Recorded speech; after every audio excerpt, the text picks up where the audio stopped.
Hola, seguidors selectes. Avui farem un vídeo que funciona de tutorial, però que és una mica diferent als tutorials que s'acostumen a veure. En primer lloc, ens centrarem en com la connexió emocional que tens amb el tema guia no només l'elecció del tema, sinó la tria de colors, la perspectiva. Una segona cosa més important, més que insistir en el procediment, els pinzells, el paper, ens ficarem en la qüestió de si l'aquarel·la ha de suggerir o ha d'explicar. Sempre es diu que ha de suggerir, però jo apunto a que també pot explicar.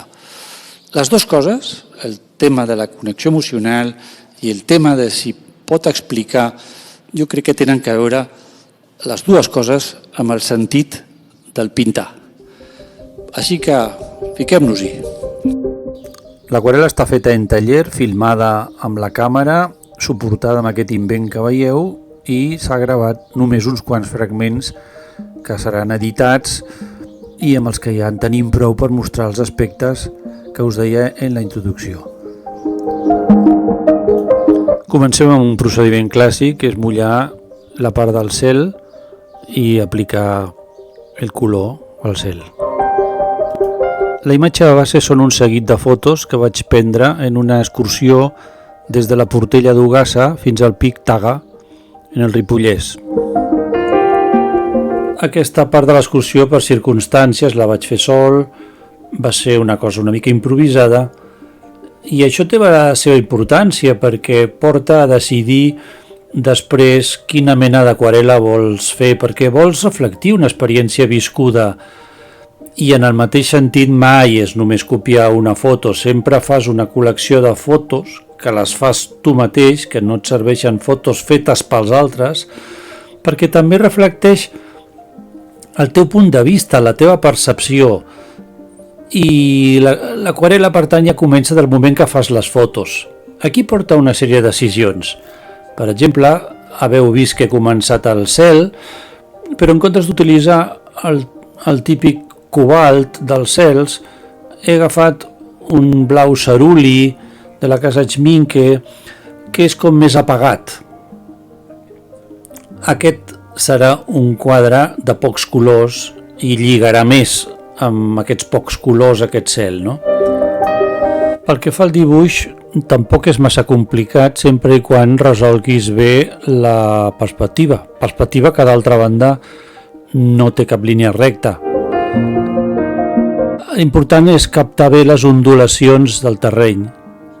Però això sí, hi ha un cert gust pel detall, perquè darrere hi ha l'excursió, l'experiència i l'amor a la muntanya, en última instància, no?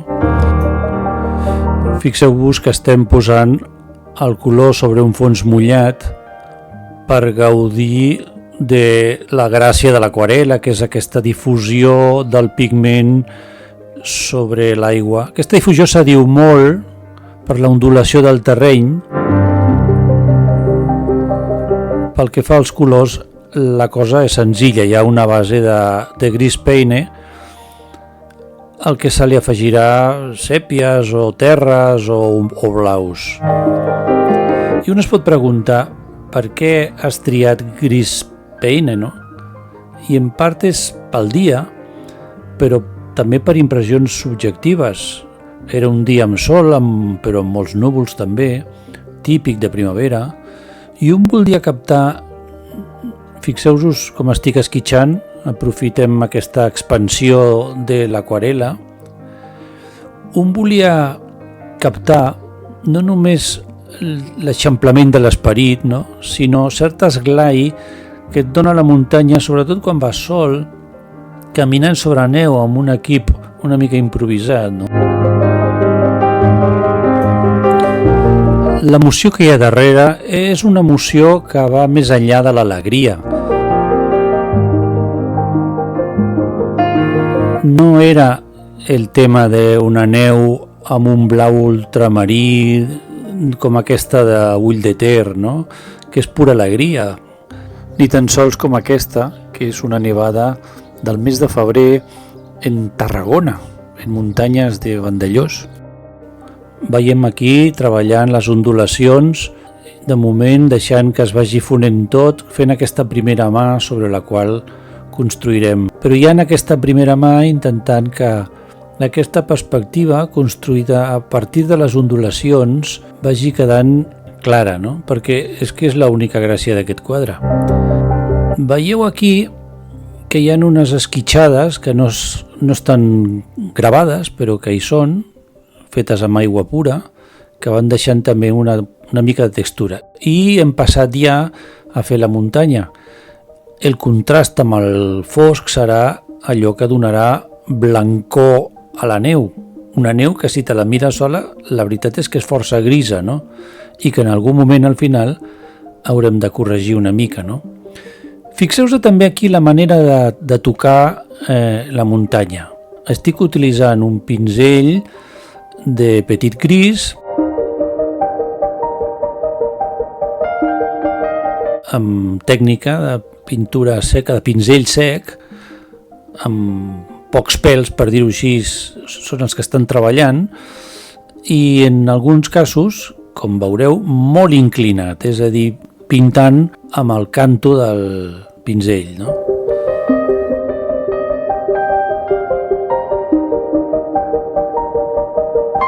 Lliguem per l'altra banda perquè tingui continuïtat. Pues aquesta part de la muntanya del fons la deixarem així, gairebé no la insistirem, deixarem que aquest efecte quedi així.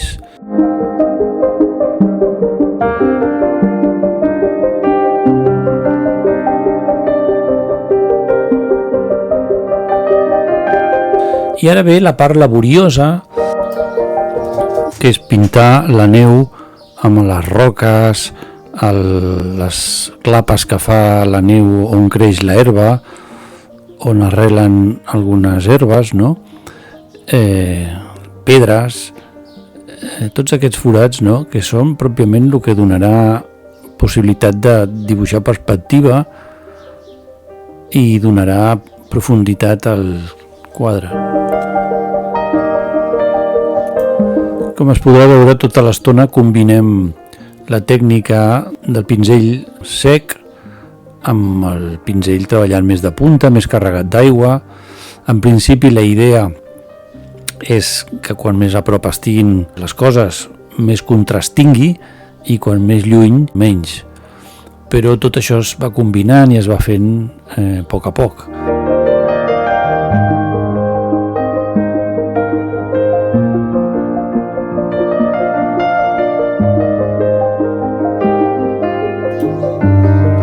Vegeu aquí com ja aprofitem amb el pinzell posat de costat, no, per ja anar esbossant algunes herbes que van creixent, no?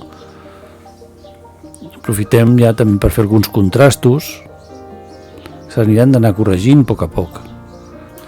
Mireu aquí com estem aprofitant per posar el pinzell més carregat de pintura i com estem rascant amb la ungla per fer algun efecte en negatiu, una manera de crear blanc.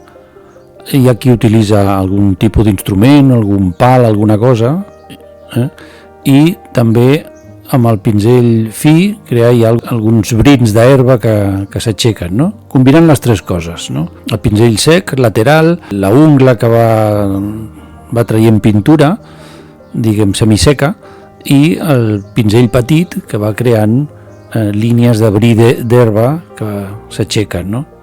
És una part, diguem, molt gustosa de fer, molt bonica.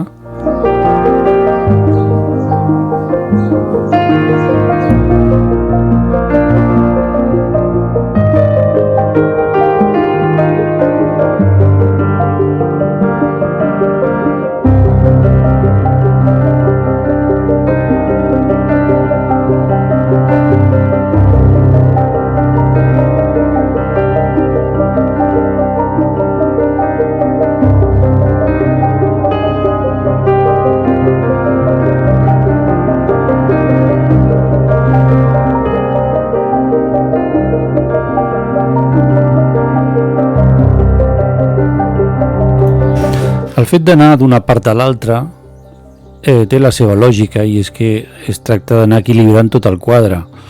Les càrregues d'interès estan aquí, estan allà i no es tracta d'acabar sistemàticament una part i després fer l'altra, sinó d'anar a avançar en conjunt, perquè la pròpia pintura et va demanant compensa per aquí, compensa per allà, no? Estic fent unes pinzellades de color més ocre per reflectir més ondulacions del terreny que són de tipus més herbós. Aquest és un bon punt ara per entrar en unes reflexions més teòriques. Jo estic segur que molts aquarel·listes deixarien el treball tal com està, mentre que jo continuo, almenys amb 3 o 4 coses més. El tema és la coneguda qüestió d'on parar i de saber parar. També es pot dir que és el conflicte entre suggerir i explicar. Els partidaris de deixar les coses només apuntades diran que no cal insistir, que això perd gràcia, que menys és més, que l'aquarela és només impressió, que cal deixar espai a la imaginació, i no són males raons. Però els que ens agrada explicar més sentim que el quadre no ens diu prou si no parem atenció a coses del tema fascinants. Per exemple, mireu ara. Entre els matolls i la neu hi ha un espai intermig de neu mig desfeta que ja no és tan fosc com la mata, però que ja no és neu blanca, que és com aquesta neu derretida que transparenta l'espai muntanyós que hi ha sota on creix la mata. I ho vull representar també. Per tant, podríem dir que explicar és perquè l'artista té la possibilitat de fer dirigir l'atenció de l'espectador no només a la impressió del conjunt, sinó a aspectes específics poc habituals. És a dir, sortir del criteri de simplicitat i de síntesi del que sovint s'abusa per deixar coses incompletes. Clar, és clar que això no té solució, són opcions artístiques personals que es poden discutir, però no tenen una resolució.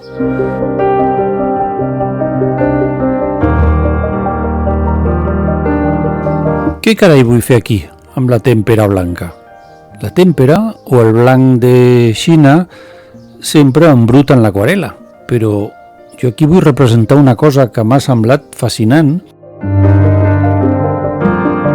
i són els caramells de gel que cobreixen els brins d'herba degut a les gelades de la nit. I tal com va el quadre, se m'acut que no ho podré fer d'una altra manera si no és amb un blanc opac.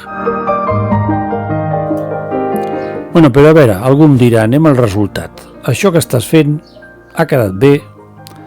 Doncs no ho sé.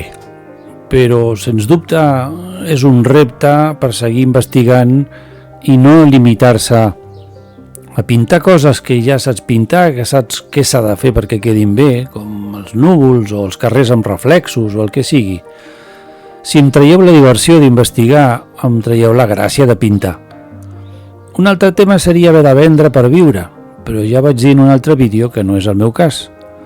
Per tant, aquí explicar i investigar formen part d'unes coses irrenunciables en la meva feina. En el resultat final hi ha encara una operació que no vaig gravar, que és aixecar una mica de gris amb aigua neta i un mocador de paper per suavitzar més els vessants de la muntanya. O també calia aixecar una mica de pintura fosca d'aquesta part de la muntanya i suavitzar-la una mica perquè quedi més al fons. Arribats al final ens preguntem per què pintem i ens adonem que la nostra sensibilitat tria el tema, tria el procediment i tria explicar unes coses més que unes altres. I les 3 coses en el fons pretenen que l'espectador participi de la nostra percepció, que d'alguna manera miri amb els nostres ulls. Ara, dir que l'emoció orienta l'obra no vol dir en absolut que només es pinti amb l'emoció. A vegades se sent dir coses com deixa't anar, pinta amb el cor, però això seria el mateix que donar-li a una persona que no ha tocat mai un piano i dir-li «Hola, toca tecles amb el cor». Això, en canvi, és una instrucció que és vàlida quan un porta hores de pràctica, d'aprenentatge i, per què no dir-ho també, de racionalitat. I més en aquarela, on planificar és tan important. La conclusió és que, tal com hem trobat un joc entre suggerir i explicar, hi ha en general un joc entre emoció i racionalitat. I sempre estem aprenent a identificar què sentim i estem pensant com portar-ho adequadament al paper i que funcioni. Si no fos així no hi hauria tants tutorials, no us sembla? En fi, moltes gràcies per haver arribat fins aquí.